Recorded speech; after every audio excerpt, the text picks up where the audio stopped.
Sir, ಮನ್ವಂತರ TV ಸುದ್ದಿವಾಹಿನಿಗೆ ಸ್ವಾಗತ ತಮಗೆ.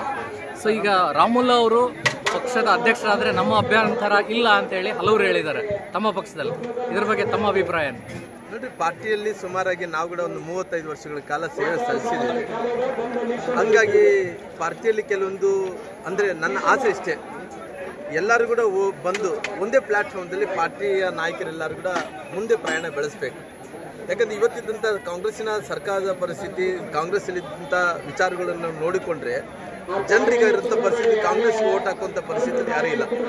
ಮುಂದಕ್ಕೆ 28ರಲ್ಲಿ ಪೂರ್ಣ ಪ್ರಮಾಣದಿಂದ ಅಧಿಕಾರಕ್ಕೆ ಬರಬೇಕಾಗಿದೆ. ನಂದೇನು ಮುಂದಿನ ದಿನಗಳಲ್ಲಿ ಇಡೀ ಕರ್ನಾಟಕ ರಾಜ್ಯದಲ್ಲಿ ಪಾರ್ಟಿ ಅವಕಾಶನ ಮಾಡಿಕೊಟ್ರೆ, ಯಾಕೆ ಇವತ್ತು ಯತ್ನಾಳವರು ಕೂಡ ಒಂದು ಕಡೆ ಹೇಳ್ತಿದಾರ ನೋಡ್ರಿ, ಒಂದು ಕಡೆ ಯತ್ನಾಳವರು ಅವ್ರ ಗುಂಪುಗಾರಿಕೆ ಅಲ್ಲ, ಪಾರ್ಟಿ ವಿಜೇಂದ್ರ ಅವರು ಪಾರ್ಟಿ, ನಾನು ಪಾರ್ಟಿ, ಅದು ಎಲ್ಲರನ್ನೂ ಕೂಡ ಒಂದೇ ದಾಟಿಯಲ್ಲಿ ಎಳ್ಕೊಂಡು ಹೋಗಬೇಕಾದಂಥ ಒಬ್ಬ ವ್ಯಕ್ತಿ ಬೇಕಾಗಿದೆ. ಯಡಿಯೂರಪ್ಪ ಅವರು ಮನಸ್ಸು ಮಾಡಿ, ನಮ್ಮ ಹಿರಿಯ ನಾಯಕರೆಲ್ಲರಿಗೂ ಮನಸ್ಸು ಮಾಡಿದರೆ ಅಕಸ್ಮಾತ್ ಬದಲಾವಣೆಯ ಮಾಡಬೇಕು ಅನ್ನೋಂಥ ತೀರ್ಮಾನಕ್ಕೆ ಬಂದರೆ ನನಗೆ ಅವಕಾಶ ಮಾಡಿಕೊಡ್ರಿ ಅಂತ ಹೇಳಿ ಕೇಳಿದ್ದೀನಿ.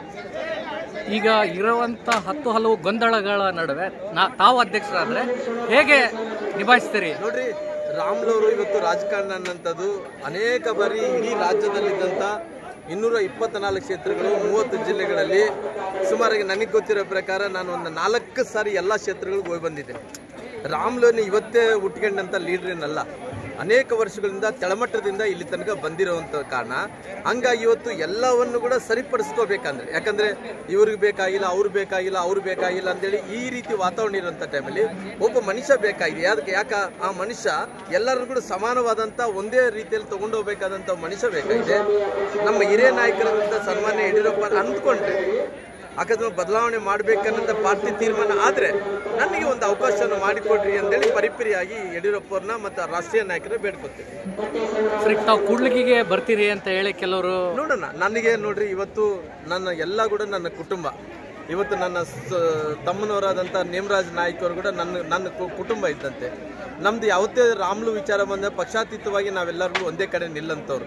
ಇವತ್ತು ಕುಮಾರಸ್ವಾಮಣ್ಣವರು ಕೂಡ ಒಂದೇ ಕಡೆ ಇದ್ದಾರೆ, ನೇಮರಾಜ್ ನಾಯ್ಕರು ಒಂದೇ ಕಡೆ ಇದ್ದಾರೆ, ಪ್ರಧಾನಮಂತ್ರಿಗಂತ ಮೋದಿಜಿ ಸಾಹೇಬರು, ಯಡಿಯೂರಪ್ಪರು ಎಲ್ಲರೂ ಕೂಡ ಒಂದೇ ಕಡೆ ಇರೋ ಕಾರಣ ಇವತ್ತು ರಾಮುಲವರು ಇವತ್ತು ಡಿಲಿಮಿಟೇಷನ್ದಲ್ಲಿ ಇನ್ನು 70 ಕ್ಷೇತ್ರಗಳು ಹೊಸವಾಗ್ತಾವ. ಈ ಸಾರಿ 70 ಕ್ಷೇತ್ರಗಳು ಹೊಸವಾಗ್ತವೆ. 70 ಕ್ಷೇತ್ರಗಳಂದರೆ ಹತ್ತಿರ 300 ಕ್ಷೇತ್ರಗಳು ಆಗ್ತಾವ. ಆ 300 ಕ್ಷೇತ್ರಗಳಲ್ಲಿ ಬಹುಶಃ ಹಗರಿಬೊಮ್ಮನಹಳ್ಳಿ 2 ಆಗುತ್ತೆ, ಹಡಗಲಿ 2 ಆಗುತ್ತೆ. ಹಂಗಾಗಿ ಈ ಸಾರಿ ಒಂದೊಂದು 70 ಕ್ಷೇತ್ರಗಳು ಏನಾಗ್ತಾ ಇದೋ ಅದರಲ್ಲಿ 33% ಹೆಣ್ಮಕ್ಳಿಗೆ ಆಗುತ್ತೆ. ಆ ಹೆಣ್ಮಕ್ಳಿಗೆ ಆಗುತ್ತೆ. 70 ಕ್ಷೇತ್ರಗಳು ಹೊಸವಾಗ್ತಾವ.